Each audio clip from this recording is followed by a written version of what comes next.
Hi everybody, I'm Bill Sanders and this is Watch Art Sci, the art and science of watch collection. Today I want to talk about a really remarkable watchmaker, Andreas Strehler, a Swiss watchmaker.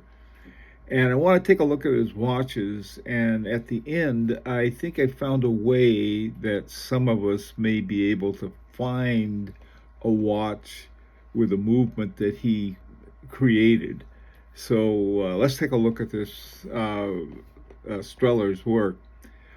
There's several different models. There's a whole ton of models, but this is a vest pocket video, so we got about 5 minutes to go through a ton of interesting watches. So I picked three that I really like. The first one is this transaxle tourbillon. Now, not a great fan of a tourbillon. This is an awfully nice one, though, but I am a huge fan of a Remontoir Égalité. And I like jumping seconds as well, and this has both of them. Runs at 21,600 semi-oscillations per hour. This one's in rose gold of platinum. I'm not sure what that means. It sounds sort of interesting. 41 millimeters. 185,000 Swiss francs. Out of my bank account, but I mean, this is really a gorgeous watch. Now, another really remarkable watch. He's got uh, several more models than we're looking at. This one, by the way, too, they're all manual winding. At least the ones we're going to look at are.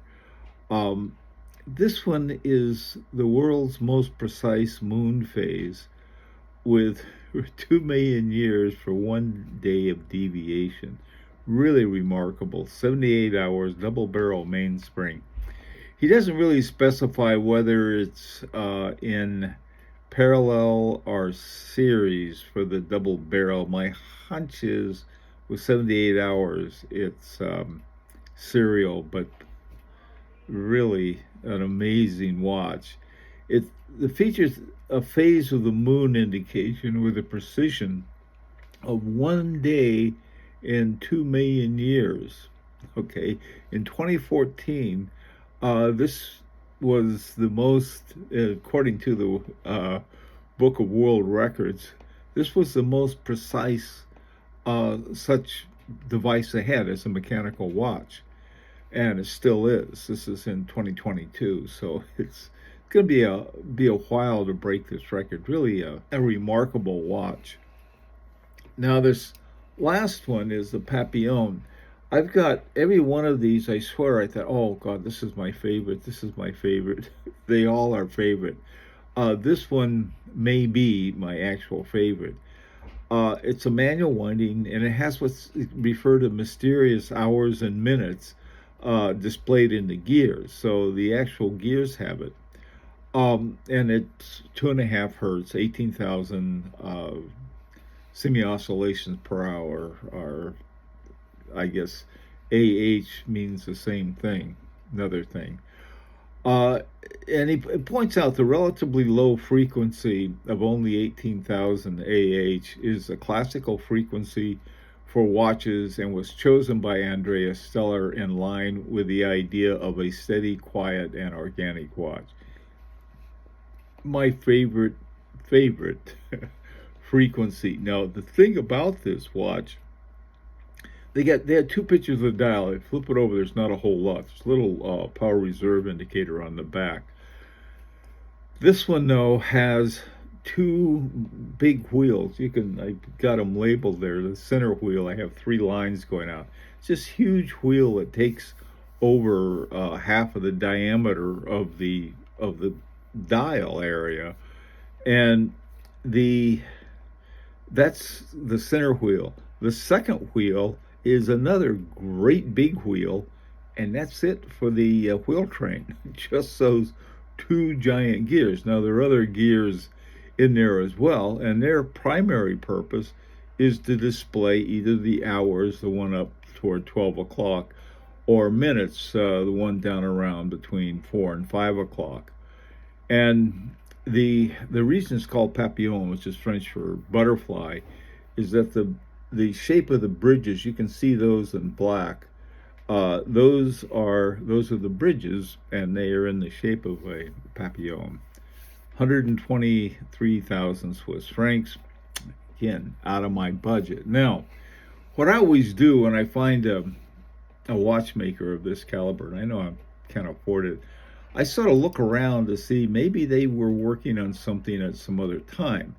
Now, one that myself and a lot of other people like me could probably kick themselves for not getting when they were available at an affordable price was the Matre du Temps Chapter 3. This watch was created by Andreas Strehler and Kari Voutilainen. And we were getting those things. They were under 20,000. I remember I get these little things. Hey, we got this for sale. And I remember some of the comments, not mine, but there were some people that just said some almost really dumb things about, well, they didn't like this, they didn't like that. I just was like, I don't know, maybe I should, maybe I shouldn't. God, I wish I had now. That thing they went way up. They're over $100,000 now. They used to be, like I said, under 20. Now, one that you can get that I really, really like, even though I don't like, I'm not a chronograph fan. In 2006, Maurice Lacroix approached Andreas Strehler to develop a chronograph movement that should look like the famous Venus 175 caliber. Le Chronograph was the result that finally came out in 2006. Now, the movement of this caliber in the Maurice Lacroix series of movements is called the ML106, and it runs at my favorite pace, 18,000 semi-oscillations per hour. There's a picture of it there. That particular one in gold I found on eBay. And it was I think it was around 14,000. I don't know if there are any available out there in steel, but boy, I tell you, that ML106 is really an incredible looking movement. And so maybe if you don't have a spare 150,000 Swiss francs, you might be able to sort of hunt around and find Maurice Lacroix with the ML106. Let me hear what you think of this. I mean, what you think of the watchmaker. And I really urge you to take a look at his site with all the different watches they have. And this is an opportunity to subscribe if you like. Until next time, this is Bill Sanders for Watch Art Sci, the art and science of watch collection.